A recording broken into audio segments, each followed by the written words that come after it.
something that I was thinking about recently was bravery, or the word, or being brave, and what that means to people. I think a lot of times people think it's the lack of fear or not being afraid. Those are people that are brave. But I've really tried to take on the definition of being brave is in those moments where you are afraid, where you do have a lot of fear, you decide to do it anyway. That being the moment of bravery. Everyone has those moments of fear, moments of being afraid, but it's more of the fact, it's like, do you fall back in those moments? Or do you be like, okay, even though I'm afraid, I'm still gonna do it. And that's being brave, so.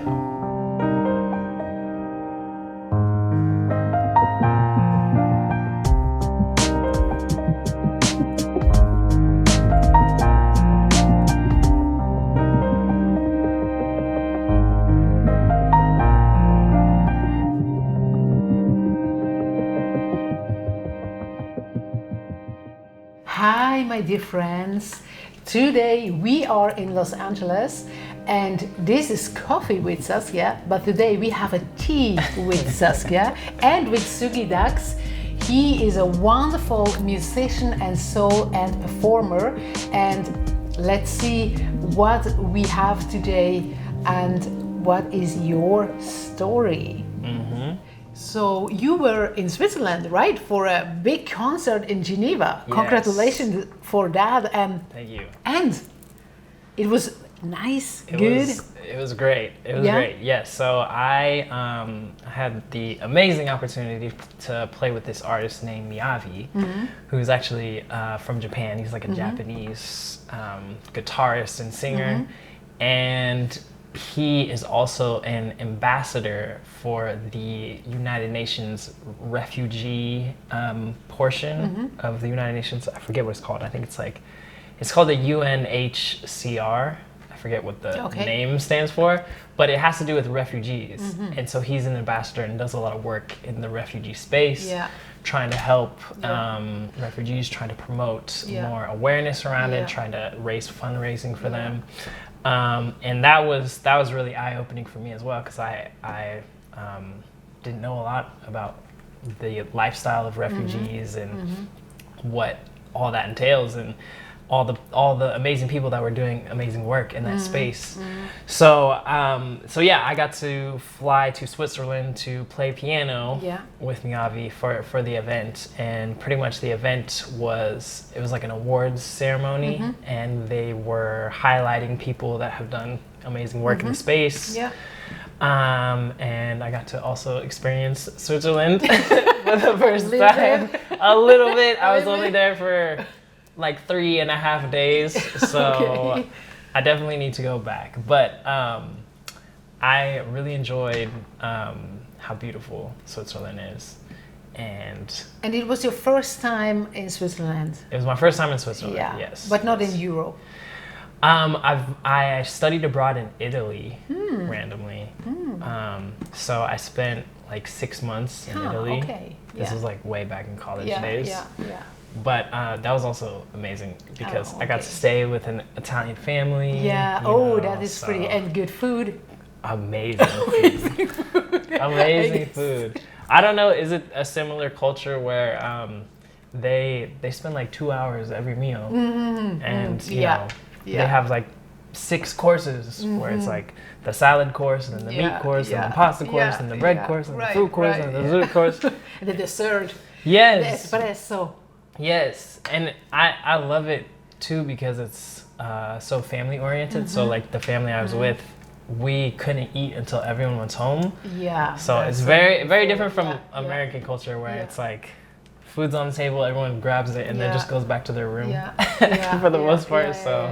That was really. So it was a kind of a warm feeling, right? Yeah. So like a home, like a warm home feeling. Home feeling that I don't think a lot of them and many Americans feel. So. So, but yes, back to Switzerland. I had an amazing experience. Also, it was amazing because my girlfriend actually came with me as a background singer for the event. Wow. So the fact that she was there also was pretty nice. So it was, so it was a family event as well. Exactly, exactly. That is so beautiful. Yeah. And I think to bring different energies together is very, very important, and helps to understand more about everyone and about yourself as well. Yes, I guess, definitely. Right? And so you said you played the piano, but you are a singer and rapper as well, right? Yes. So what is your kind of art? What do you want to express? What is your message for the world? Or so at the moment, or I know it's changed a lot, so it's like me, I work on 4 songs right now, and it's like sometimes I have the connection, sometimes I don't have, and then I have to wait kind of, and it's horrible because I'm always afraid this is the last song, so I have no inspiration. and I don't know, you feel that sometimes too, that you think now it's the end? Yeah, I mean, I definitely have the same fear where you make a song and you're really inspired and you're like, wow, this song is amazing, and you're like, this is the best song I've ever written. And then that high kind of goes away and you're back to like nothing, and then you start making stuff and nothing feels good or nothing like gets you excited, and then you're like, well, I guess I'm not inspired by music anymore. You know, I can't. Those thoughts do creep in for sure. Yeah. But yeah, I mean to answer your question in terms of the other side. So piano for me is definitely it's what I went to school for. I went to school for jazz piano, so that's like kind of my musical background. So it definitely does a lot of paying the bills and getting me into different doors and different opportunities that I love. I also teach piano. I play in churches. I play piano and organ. Yeah. Or for different artists, or you know, like different restaurants and stuff like that. So that's all like the side hustle things. And then the main thing of my artist project, where mainly writing, producing, rapping, performing and singing. That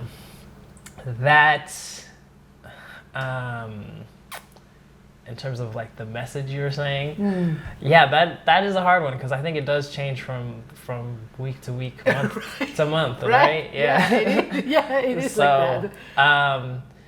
It's kind of interesting though. I think in this time I am really doing a lot of like self-reflection and trying to make music that is a lot more self-reflective in this moment, at least, and dive more into, you know, more introspective thoughts or songs, and kind of see where that goes. And I'm sure when that dries up, maybe I'll go into another phase where it's like all about being super energetic and super out there and super more like dancey. So I do feel you. I kind of just go with wherever. But you try to listen to your heart.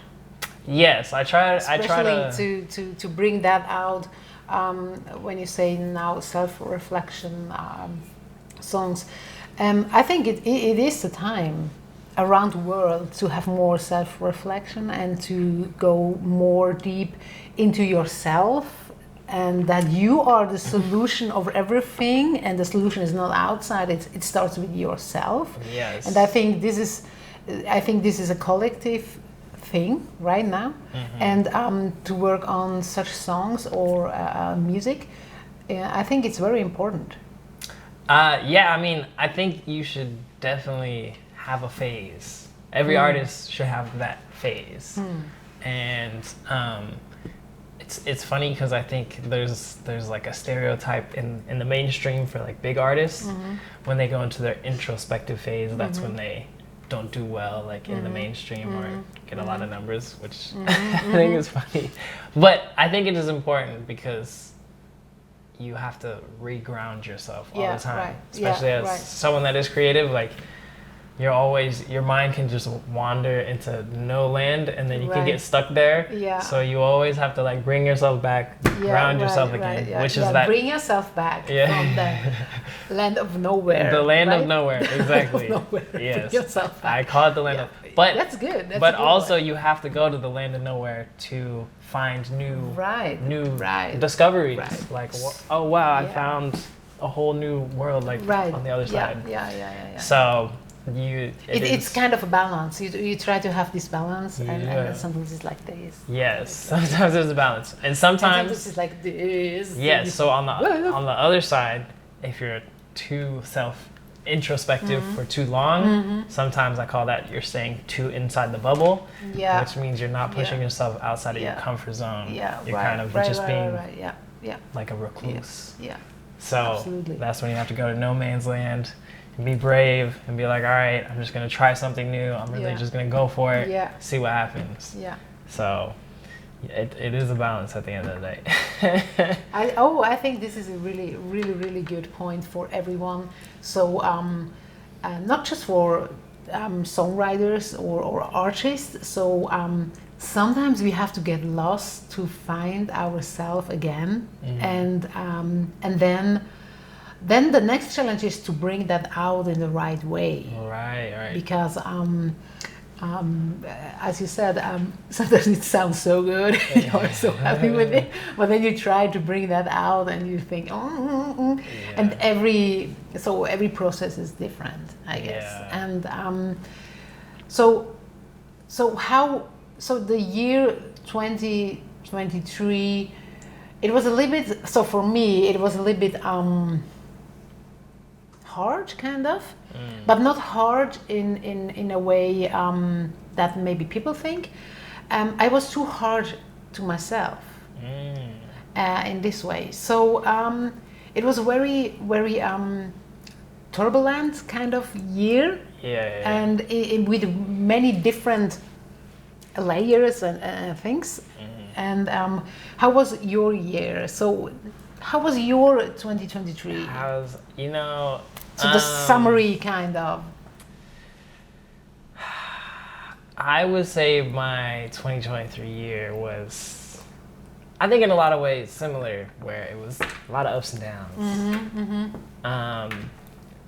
But I think, to be honest, I think I had a bit more ups than downs, which I can be very grateful for. And I think there was a lot of growth in areas I think that I haven't spent a lot of time on. I'm big on really working hard and really trying to always try to get to that next level and always trying to level up myself, my skills, whatever it is. And I think for a long time I focused on like 3 or 4 things. And I work really hard, and the skill level or the capacity I have to do them just keeps going up and up and up, which is great. But at the same time, there's all these other things on the side that keep going down and down and down because you don't focus on them or are not attentive to them. So I think this past year I had to really refocus and shift a lot of that energy that I was putting to that 3 or 4 things. I had to shift it to those outside things to really work on them because they were falling really down low to where it was like becoming really bad. So I think it was, I definitely had to reshift a lot of my energy and reshift a lot of my focus to things I hadn't focused on in a long time. And is there is there a dream that you have? So why you are making music? Is there the unconditional love about music? So that's my way. I love music more than I have nothing to compare it to. So it is something. It's kind of I have very romantic relationship with music. So when I was a little girl, I was always out with the dog, and so my mother, she told me I can't sing at home because she don't want that, and then I sing out with the dog on an open field. Nobody was there, so it was in a little village in Switzerland, so nobody cares. But music always lifts me up and give me hope back. When the outside tells me there is no hope, there is no chance, you can't do it, so you are too little, you are too, I don't know, whatever. Yeah. Then I go back to music and I think there is hope, I'm sure. And if it's just a spark of hope, the horizon is there, I know that. And I have to go there, and I don't stuck in the nowhere. But and then I start to make music and to very late because I couldn't do it in my childhood because of my mom and my parents. So I had this normal life in Switzerland, but not the artist life. I all the talent was like in the dust. Totally. So you can see it, you can feel it. I was just working in a normal regular job, and the music came back to me when I had a stroke, like a brain stroke. Oh wow! And I was paralyzed in the hospital, and then this voice came in my mind or heart, I don't know how to say, and asked me, why you don't sing? So you have the voice. Why you don't do it? And I this inner conversation started, and it was like, I have no band. I cannot read notes. I have just this love for music. So is that really enough? Yeah. Is that enough? Right. And this voice told me, yes, it is. Yes, it is. And then I gave my promise to myself to go on my music journey, kind of healing journey. And to heal myself from all this hard and harsh lifestyle, and then I start to my first song I did on a park bench in New York, just the lyrics, and I was so surprised that I can do that, because sometimes you don't know who you are, you really don't know, because it's always people say from outside who you are or who you have to be, but then you find out, this is not true. Oh wow, I can do this, or I can work on this skill, or I can bring this in, and then you learn about yourself that much. And for me, it's definitely through music. And then I found Michael because he is an instrumentalist. I'm really a vocalist and energy, so vocal. And then we start to work together, and. But still, there is this romantic relationship with music, and I try to find my way through it. And I think, come on, I know this is really. I think for myself, this is really my opinion. Music is the direct connection for me to the universe, to my source, to it's like a light, and when I go into it, it's like. Oh wow, I'm awake again. And so that is for me, and now we are here in Los Angeles, and the journey goes on. Right. And how is your relationship with music? How is your what is it for you? Yeah, I mean it's a big question. Big speech. It's a big speech. That was a very beautiful speech as well. Thank you so much. Tea with Saskia. I think for me, it honestly changes. It's another thing that changes. I think for some parts of my life, I think very early on, like in high school and college, it was very therapeutic for me. In the same way where you get to really find out about yourself, and it's more about self-discovery.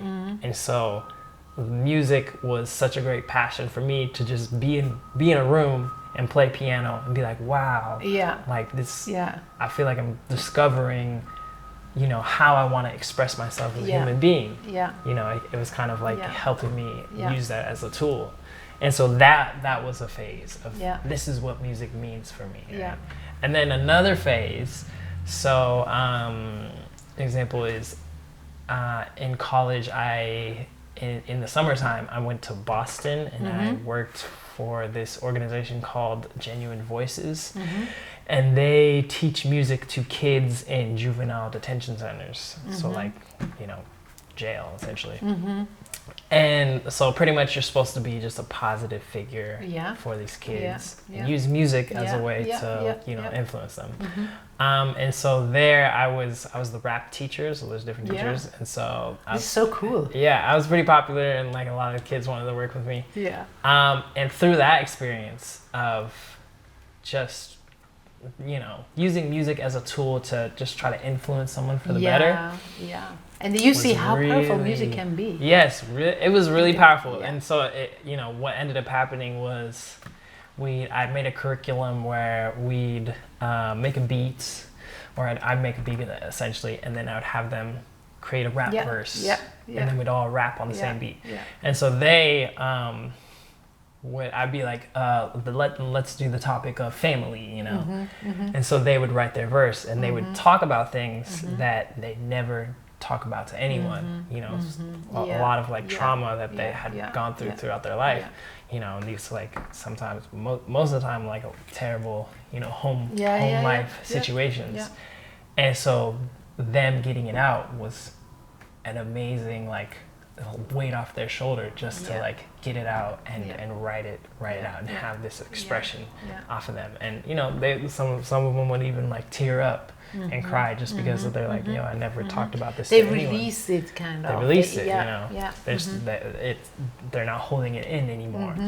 And then, my verse or, my sort of 2 cents was to try to like kind of write a verse so that, maybe showed them a different way. It's like, hey, family doesn't have to be about this, or that's not all that family can be. It could be this, it could be, whatever. Just trying to be more positive on whatever topic.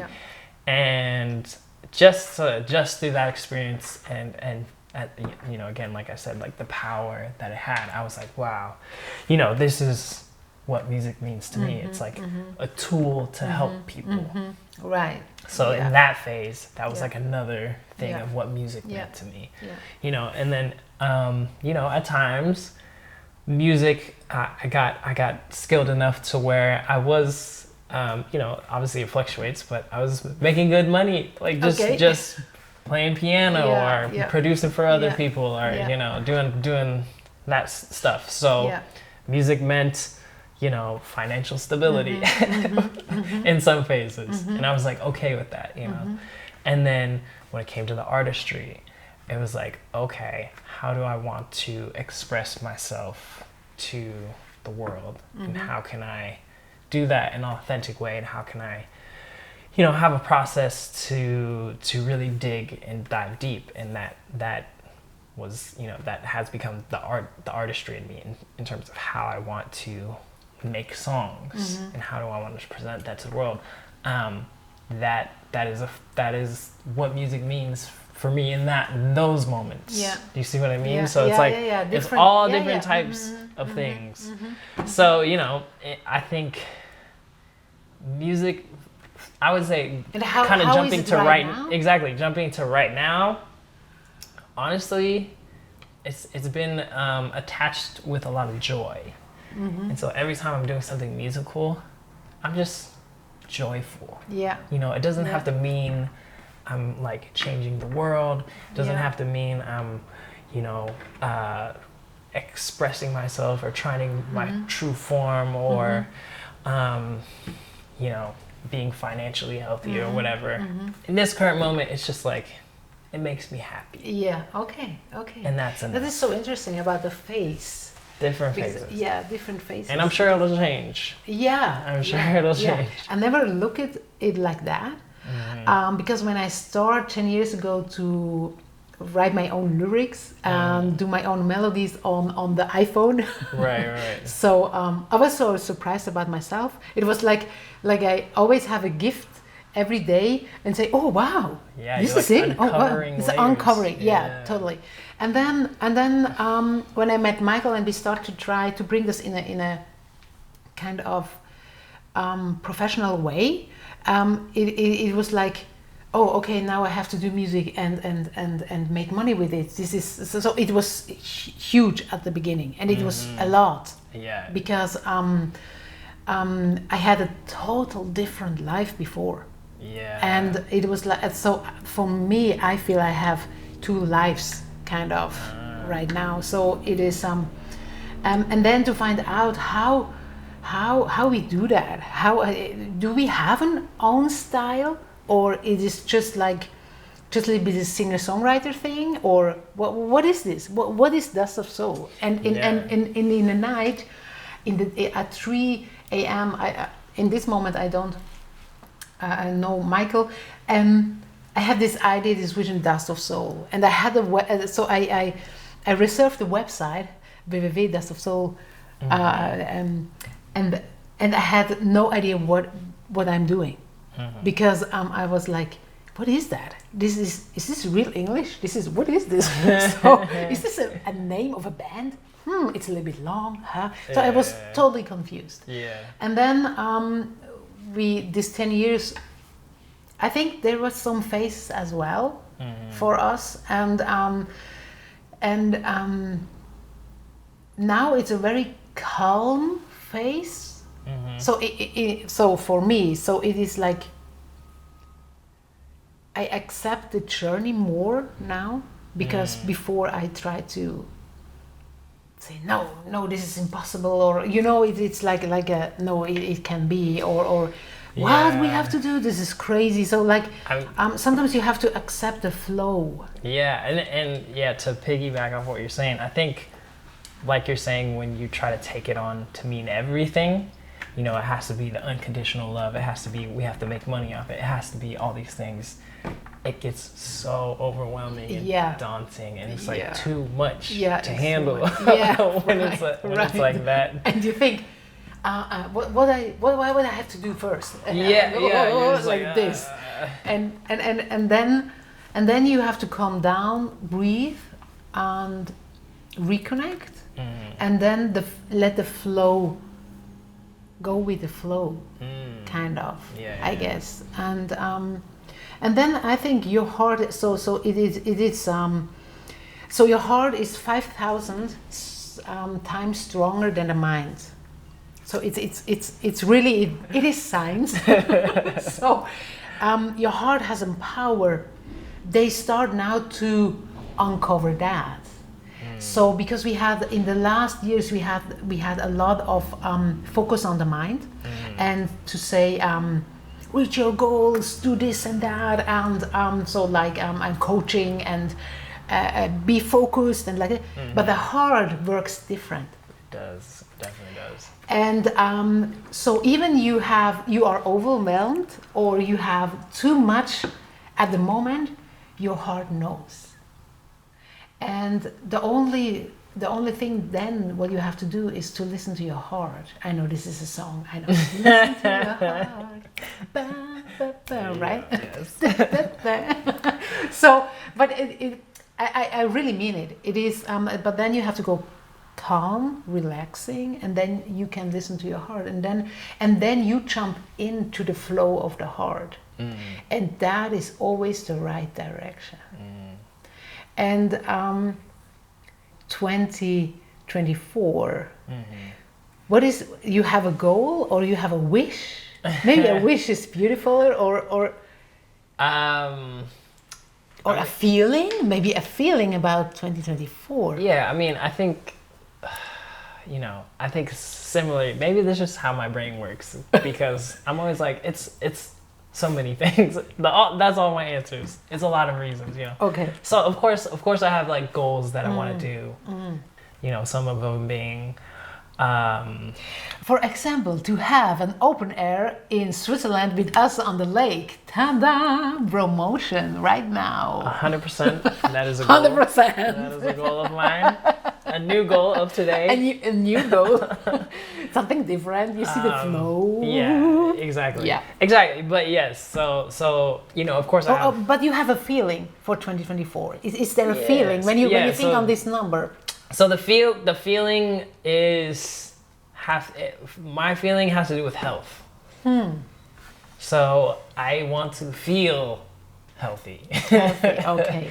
Yeah. That's the biggest feeling I want to have. Okay. And want to follow. Yeah. So if it feels unhealthy, I don't want what that means for you, feel unhealthy. Yeah, exactly. So when someone comes to you and say, let's do a song together. And then you mean when you don't feel it in your heart? Is that unhealthy? I think what it is? the same way of my heart. I kind of I think about my body a lot and how my body feels in that same way. So in that same way, say someone's like, I'll put an example of, hey, do you want to play this gig at a restaurant or something?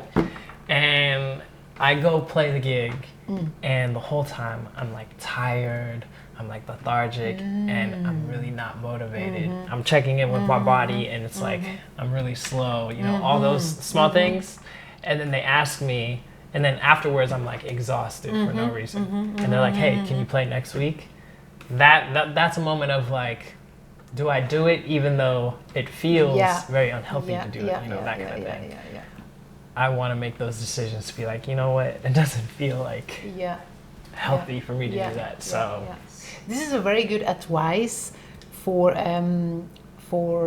everyone. So listen to your body, to your feelings, and if it's connected, and if it feels healthy, that's very good advice. So that's something I've been trying to focus on more and more. Because I think even when you're writing songs or being creative, I think there's a point to where it has diminishing returns, or you know, you're becoming so kind of like wrapped up in your own tension and your own body that you're not writing things that are meaningful anymore, and you're just kind of writing things to write things, but your body is like, yo, this ain't it. And you know, you might have to like focus on your health for a little bit to like get to a state where you can create something that's meaningful. I think then you are in a different frequency, and different things comes to you.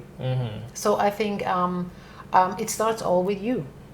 And if you are in a healthy frequency, so that means in a peace with yourself, or you listen to yourself, then the frequency goes higher, and then you, even your heart is in a different frequency then, and then some other projects comes to you, or some other people, and in a other frequency, and then you can grow in a very nice way, I guess. And because it's all about frequency. So that Einstein says that too. So it's science again. So even for the heart, when you have a good, so when you work on your heart and you bring this pain out that you have from the past maybe, and it's stuck in your body, then you go in another frequency, and you can reach or reach other people, because everything is frequency. It has, like in a radio, but it has to match, kind of. Yeah, no, 100%. My way of kind of like interpreting that is like, I'm a big I grew up playing a lot of sports, and you know, I'm big into like physical conditioning and things like that. So I think about it like muscles. Like, you know, if you're trying to build muscle and build strong muscles, you don't want to work it too hard, because then the tendons will just break. Right. So you want to, and you need rest as well. Exactly. So you need to push yourself. But you need to not push yourself too hard. And you need time to rest, because that resting period is actually when you build the muscle, right? You're not building the muscle when you're actually working out. You're building the muscle when it's the same resting. With music. In the pause is the melody in between. This is good advice as well. Listen to Sugi Dakks, please. So now we come to the end of Tea with Saskia. Today I have 3 crazy questions for you. Okay. I have them here. Oh, wow. The down magic. That's funny. So just answer them quick, or what comes in your mind. Okay, so like just short answers. So so the three questions. Dun, dun, dun. So if you could be an animal, which one you would choose? If I could be an animal, so there's two answers, because there's the one that people tell me, and then there's the one I think I am. So I'll start with the one that people tell me. Mostly my girlfriend. She says she has called me a mountain goat. Okay. In the past. Okay.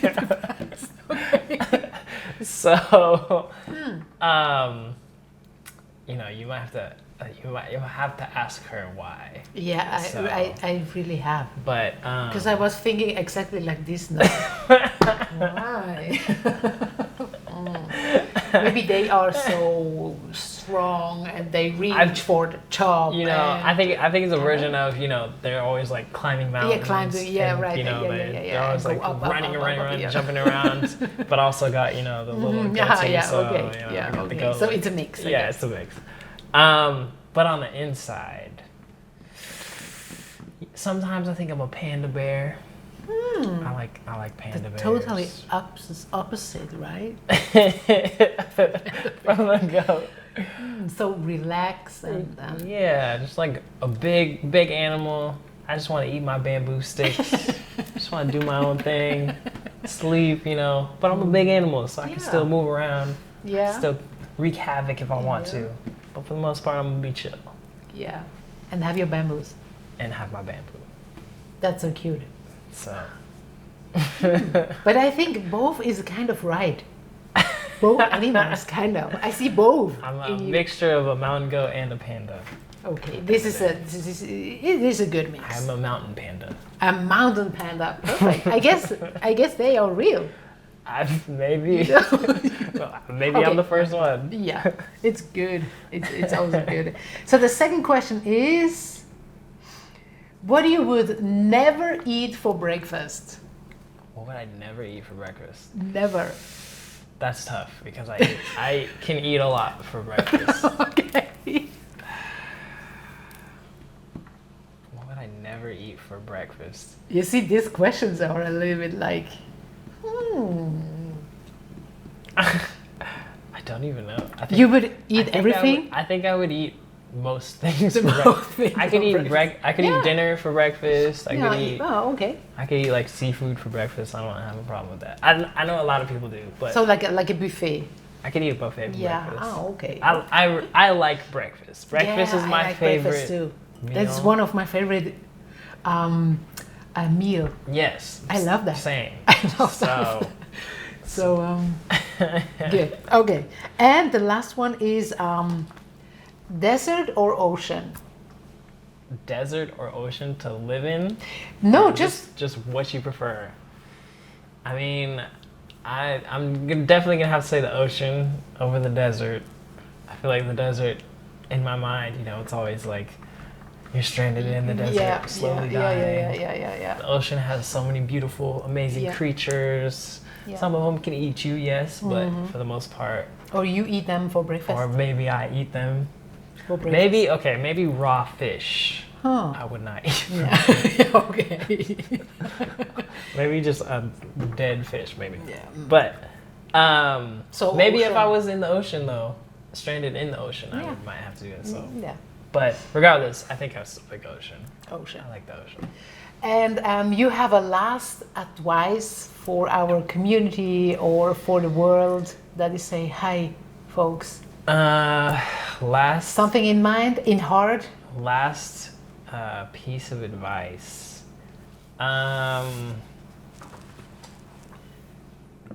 Something that I was thinking about recently was bravery, or the word, or being brave, and what that means to people. I think a lot of times people think it's the lack of fear or not being afraid. You know, those are the people that are brave. But I'm really trying to take on the definition of being brave is in those moments where you are afraid, where you do have a lot of fear, you decide to do it anyway. And that being the moment of bravery. Because everyone has those moments of fear, moments of being afraid. Yeah. But it's more of the fact, it's like, do you fall back in those moments? Yeah. Or do you be like, okay, even though I'm afraid, I'm Yeah. still going to do Yeah. it. And that's being brave, so. Okay. So I think the advice is for 2024, be brave, go over your fears, reconnect with your body and heart, Reconnect with the body. and then follow the flow. Follow the flow. Right? Great advice. So thank you so much, dear friends, to be today here. with Coffee with Saskia, we have today tea with Saskia, wonderful chai tea, and Sugi Dakks is here. And you will find all the information about you, about your Instagram, about your work, about your music, about your story down there in the link. And we say goodbye and we wish you all the best for 2024 and celebrate yourself and never give up. Right? Great. Love ending on that. Love you. Bye-bye. Thank you so much for everything. Cheers.